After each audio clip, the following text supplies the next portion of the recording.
yaa afaan oromoo wannin sidhaammadhu yoonan du'ee dabreet akkana yaadadhu. salaatul ciidayn salaata ciida lamaanii wanni afaan arabatti ciidan ciida je'aniif isi'iitu deddeebi'aadhafi salaanni ciidaa islaama biratti jabaa ciiddi odoo salaata akka guyya'arraa salaatanii fakkaattu ammallee akka salaata torbaanii fakkaattu waan orma islaamaa ta'e kan naannoo san jiru mara walitti qabdi. ormi islaamaa ciida lama kabaja. ciiddi duraa ciida soomanaati. isiin baatii shawwaal guyyaa tokkoffa irratti dhufti. isiin baatii hurneeysa'a kan taariikha hijra'aa kan ji'aan lakkaawamuuti. eega baatii ramadaanaa takkaa soomanaa tan qur'aanni isii keessa bu'eeti sun baatii soomana ramadaanati. ammoo ciiddi lammeeysa'a ciida arafa'aati. kurneessaa baatii hajji'iiti dhufti.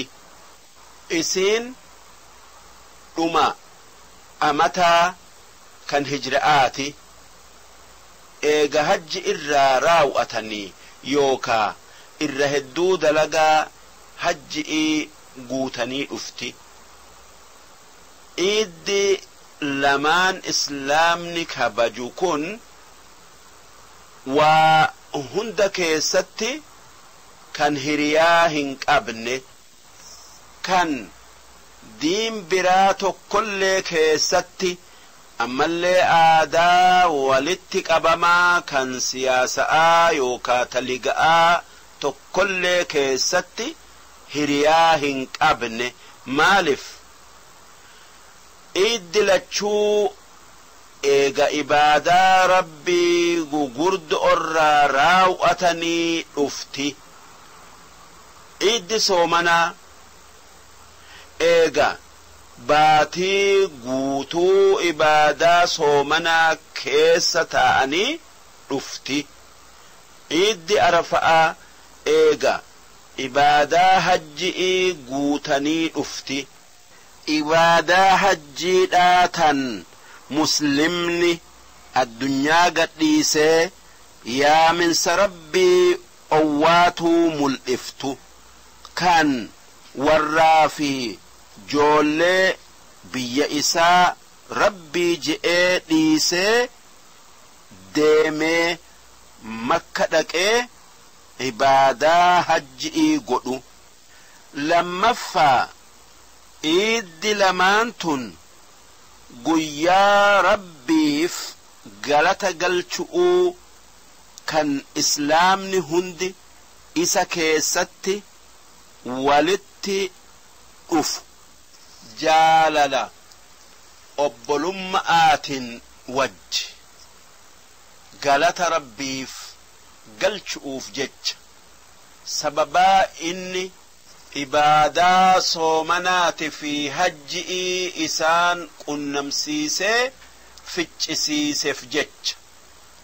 waan kanarratti ormi islaamaa rabbiif galata galchuun qalbii fi afaan qofaanii miti harkaanis rabbiif galata galchuu isaanii mul'isu'uu jecha.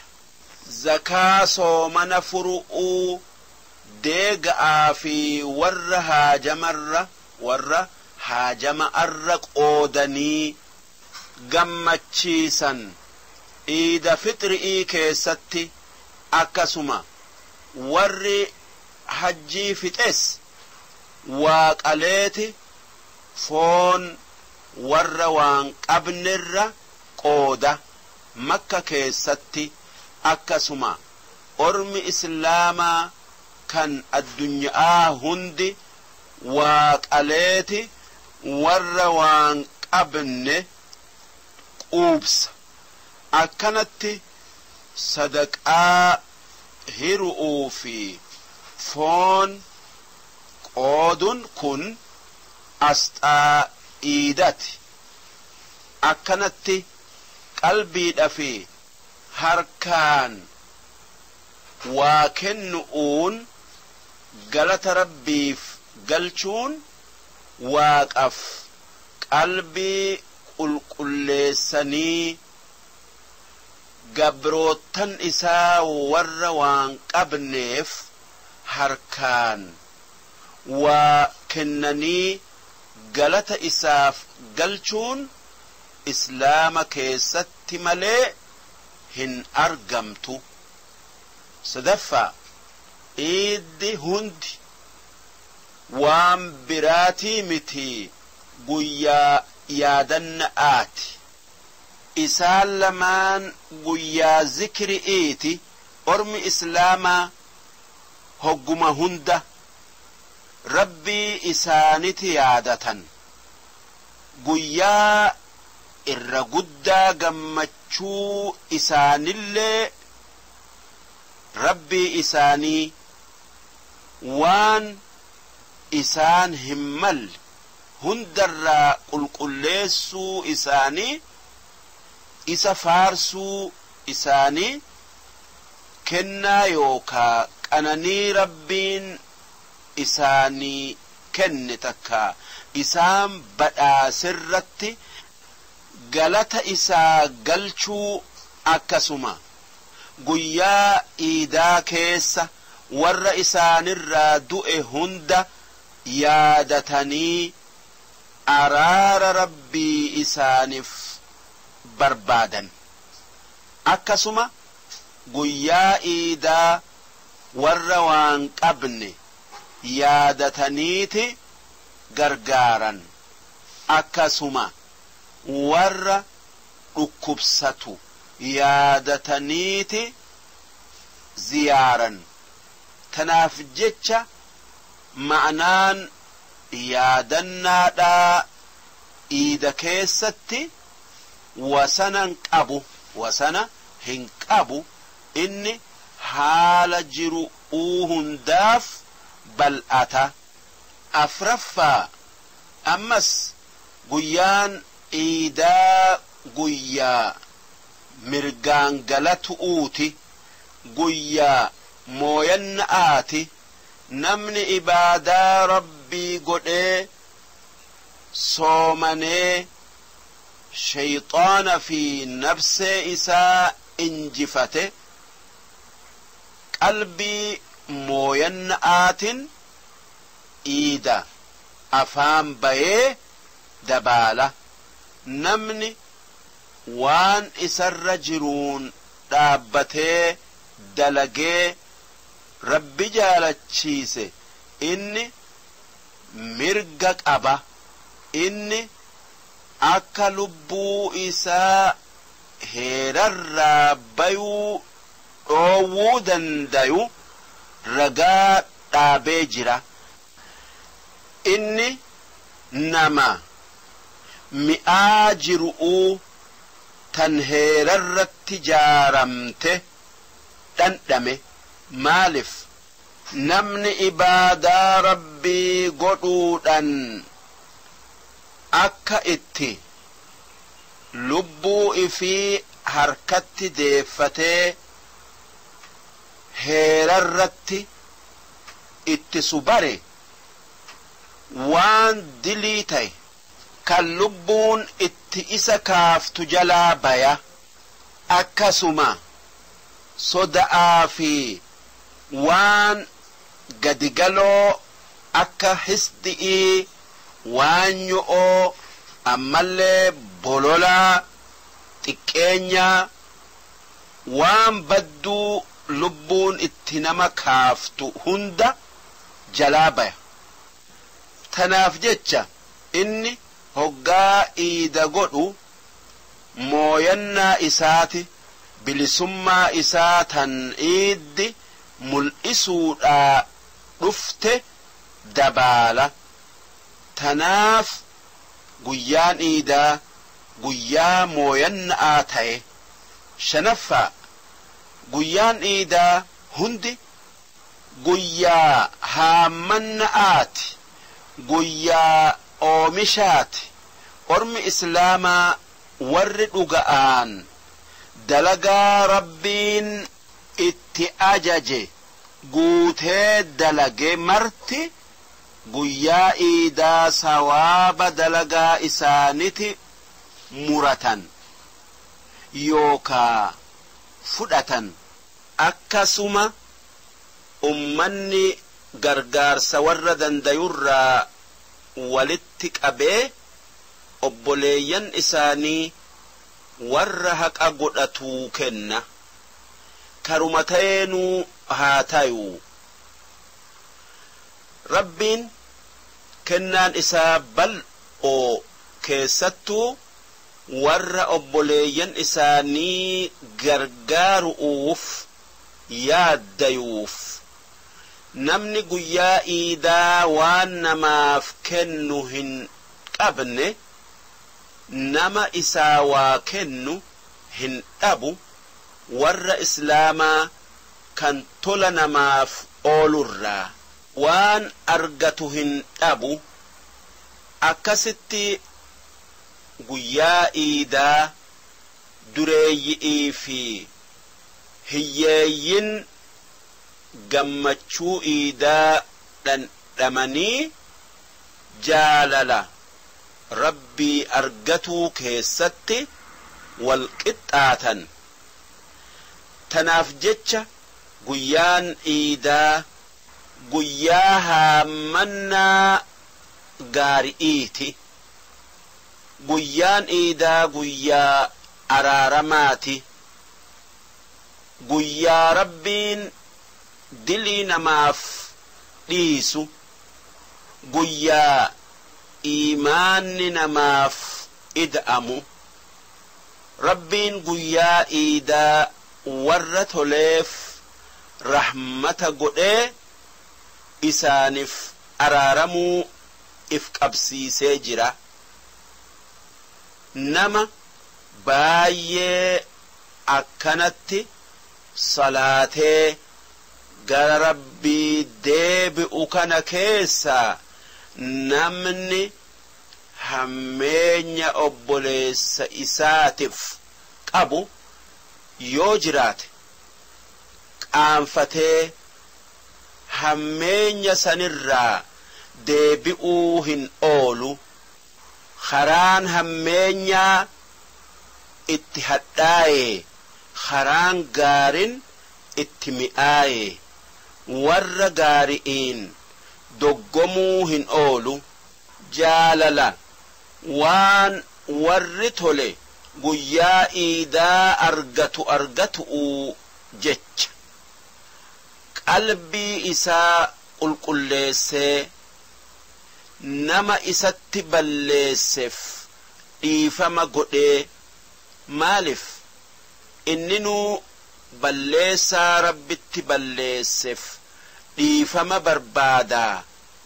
Akkamitti silaa nama isatti balleesseef dhiifama hin goone. Duuba hoggaa inni namaaf araarame rabbiinis isaaf araarama. Tanaaf jecha guyyaan iidaa guyyaa araaramaati, guyyaa dhiifamaati. Torbaffaa guyyaan iidaa hundi guyyaa nagayaati. Duuba hoggaa nageenyi qalbii islaamaa takka muslimaa keessa bu'e rabbirraa nagaya argate. Namni rabbirraa nagaya argate lubbuu isaati wajji nagayaan jiraatuu argata. Akkasuma waa hundaa wajji nagayaan jiraata. Tanaaf jecha muslimni hoggaa iida kabaju rabbii fi lubbuu isaati fi nama hundaa wajji nagaya argatu baallama seena. Tanumaafuu guyyaan iidaa guyyaa nagayaa ta'e. Wanni dubbanne kun ma'anaa guyyaa iidaa qajeelaa inni guyyaa nagayaati, kan galataati, kan araaramaati. Iiddi guyyaa mooyanna'aati, guyyaa firii waan gaarii dalaganii haammatu'uuti, guyyaa dalaga irraa raawwatu'uuti. Iiddi guyyaa yaadanna'aati. Iiddi islaamaa waan dubbanne kana hundaa fi waan kanarra caalu qabdi. Maaliif? Iiddi guyyaa islaamati, guyyaa rabbiiti. كيفية صلاة العيد أكاتا صلاة عيدا تكفى أكما صلاة جمعادا نمن هندي بكا عيدا تكا بكا عيدا اتصالاتا دقو قبا نمو هجو بريدو قلقلو إساملت أفتي haala bareeda'aan masjida takkaa bakka iida itti salaatan dhaqa. Salaata dura takbiiraa godhan akkansiif dubbatu'uuf jiraadhutti. Lammaffaa waytiin salaata iidaa baya adu'urraa hanga orra'atti takkaa hanga aduun sammuu geessutti. Isiin azaana fi iqaamaa hin qabdu. As-salaatu jaami'a je'an malee. Salaanni iidaa raka'aa lamaan odoo khuxbaa hin goone salaatan. Raka'aa duraa keessatti odoo faatihaa hin qaraane هقا تربة الله أكبر الله أكبر الله أكبر الله أكبر الله أكبر الله أكبر جاء الله أكبري هدن أملي كان تكبيراهن دوجين هرك الفود ركعا لما يسعى كيستي odoo faatihaa hin qaraane hoggaashan Allahu akbar Allahu akbar Allahu akbar Allahu akbar Allahu akbar Allahu akbar ja'a. Takbiiraa hoggaa sujuudarraa dhaabbatu je'u malee. Eegasii faatihaadha fi suuraa qara'a qooqa ol fuudhee raka'aa lamaan keessatti qara'a. Sadaffaa eegaa salaatarraa raawwatanii imaamni ka'eeti khuxbaa qara'a yookaa dubbata. Khuxbaa akka khuxbaa jum'aadhaa kan isii keessatti sodaa rabbii karaa islaamaa isaanii dubbatee warra achi jiru gorsu. Afraffaa khuxbaa iida fixrii keessatti xukummii yookaa heera zakaa fixri'iiti ummataaf hima.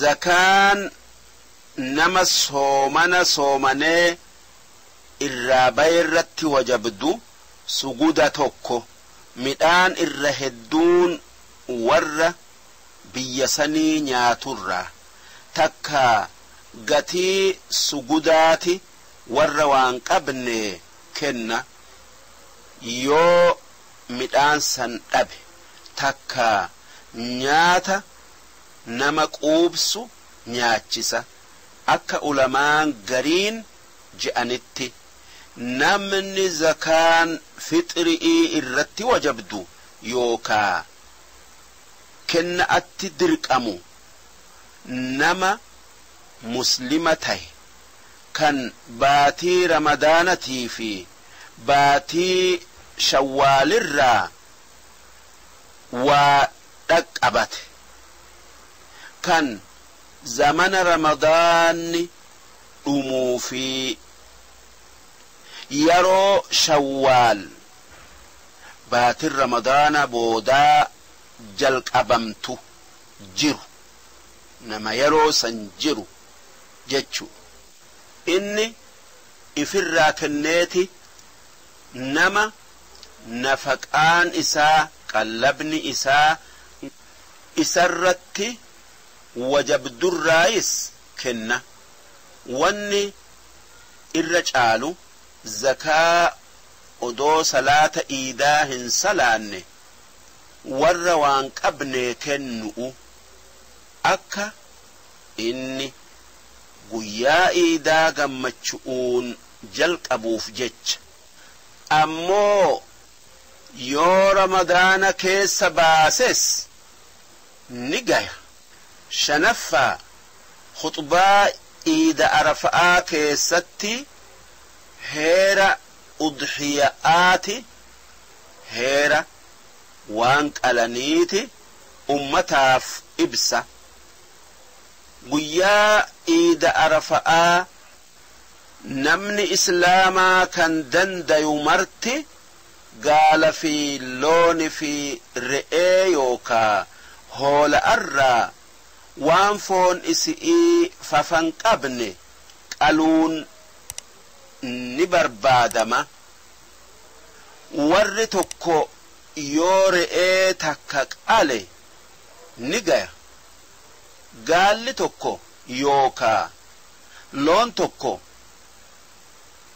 namni torba walitti qaluun ni gaya takka warra torbaaf ni gaya waan qalan guyyaa iidaa eega salaata iidaa salaatanii qalu'uutu gaari haa tayuu yoo guyyaa lammeeysaa iidaa yookaa sadeeysaa yookaa afreeysaa iidaa qale ni gaya rabbiin foon waan qalanirraa dubbatee akki je'e foon waan qaltanirraa waa nyaadhaa nama waan qabne nyaachisaa je'e suuraa hajjii aayata 36 laale ammas rabbiin akki je'e foon waan isin qaltaniiti fi dhiini isii rabbi biratti hin laalamu wanni rabbi biratti laalamu kan irratti sawaaba argattan sodaa rabbii kan isin qabdan suuraa hajjii aayata 37 wanni jabeessinee himnu salaanni iidaa bakka salaata subiidhaa hin dhaabbattu salaanni biraatis bakka isiidhaa hin dhaabbatu takbiiran salaata iida fixri'iiti fi iida arafa'aa dura je'amtu akkasuma tan guyyaa sadeen iida arafa'aa boodaa keessatti salaata fardi'ii booda je'amtu hunoo akkan الله أكبر الله أكبر الله أكبر لا إله إلا الله والله أكبر الله أكبر ولله الحمد. هقا سدي جاء الله أكبر كبيرا والحمد لله كثيرا وسبحان الله بكرة وأصيلا لا إله إلا الله وحده صدق وعده ونصر عبده وأعز جنده وهزم الأحزاب وحده لا إله إلا الله ولا نعبد إلا إياه مخلصين له الدين ولو كره الكافرون. اللهم صل على سيدنا محمد وعلى آل سيدنا محمد وعلى أصحاب سيدنا محمد وعلى أنصار سيدنا محمد وعلى أزواج سيدنا محمد وعلى ذرية سيدنا محمد وسلم تسليما كثيرا كبيرا. هقا سدي اتدد بأججو